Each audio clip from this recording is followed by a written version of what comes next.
What's up, YouTube? I got my 2002 Chevy Silverado here.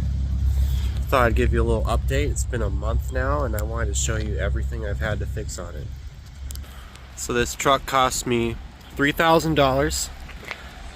I talked the seller down from about $3,500, and a lot of us know that when you buy a truck that's this old, this one's a '02, and for a low price, you're gonna have to fix a few things, or maybe a lot of things. So let me start with the two things it immediately needed, and you can see right here, one of those with the shocks. It needed all four of them. They were just blown out. I'm pretty sure they were original. And this truck has well over 200,000 miles, pushing 220. So it's a little surprising they never got replaced. But you know how some people, they just they don't take as good a care of things as others. So I did those. I ordered them online off Rock Auto. I got Ranchos, as you saw, and that made a huge difference in the ride quality. And the other thing I did right away was the thermostat. You can see that shiny piece down there, that's the housing. So I had to put that on because the old one was stuck open. That means the radiator was always getting cooling flow, so the truck never really got to full operating temperature. So it was running around 180 max, and it should be more like 200 degrees. So that one was a little bit complicated. The reason is it has a aftermarket water pump, and I thought I could get away with just taking the thermostat out of the housing and replacing that by itself to save a few bucks. And when I took it all apart, it had a different style thermostat from the stock kind. So I had to go back to AutoZone and buy the whole housing. So that ended up costing me 40 instead of 20 bucks, but that's cheap. But I did have to replace a lot of the coolant. But when you think of that, I basically did a coolant flush for half the system at least. So that fluid's looking really nice. So those two things were immediate, had to be done, or the truck just wasn't gonna ride right, wasn't gonna run right. Another thing I fixed right away was the OBD2 port. When I bought the truck, it wasn't getting power, so it wouldn't tell me the codes on my reader. And I investigated a little bit, searched some forums, and it turned out all it was a fuse that shared with the cigarette lighter right here. It's a 15 amp fuse, it's under the hood, and I was pleasantly surprised by how easy that repair was. So now I can actually tell why it had a check engine light and everything like that.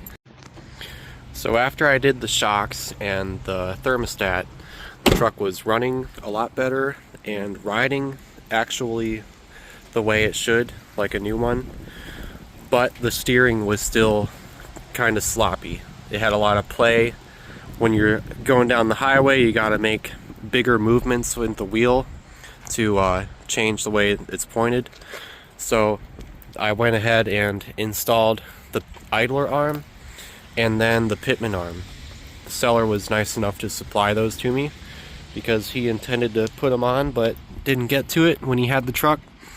So I tackled those two jobs myself. You can see down there, there's the top of the idler arm. So that part I actually left factory because the arm he supplied me didn't include that upper component. So I actually had to figure out a way to split them apart. Wasn't too bad though. I got it done, and that old part was able to be reused. And then I did the pitman arm after that. That's down here under that steering box. That one was a real bear to get off. A lot of people like to take out the whole steering box, but I didn't want to do all that. I'd done a pitman arm before on a truck just like this, and I didn't take it off that time. The trick I used was an air chisel. That worked great for the other truck I had. It's exactly like this, another '02 Silverado. It just buzzed it right off. But On this one, it was a lot more stuck on there. So I had to get a little more creative, watch some more videos, and some people like to grind down the pitman arm. They actually cut a slot in it, and they almost cut all the way through before they would end up hitting the shaft splines, and then they take the air chisel and crack it. So that's what I ended up doing. It took basically all day because I had a undersized air compressor. It was barely able to work those tools, but I got it done, got the new pitman arm on, and now the steering is like factory. It's actually much better. Here's a look at those steering arms. This one's the idler. That came off much easier than the pitman arm. That's the pitman arm there. You see where I cut it. So use that grinder to just cut a slot right in there, and I use the chisel to make it crack, and that relieved the tension, so I could use that air chisel to actually hammer it off. It came off a lot easier after that. So it's a good tip if you want to take it off without taking out the steering box. So those repairs added up to, I think, $300 because the seller already had given me the steering parts. So just the shocks and thermostat are what I had to buy, plus the little fuse for the OBD2.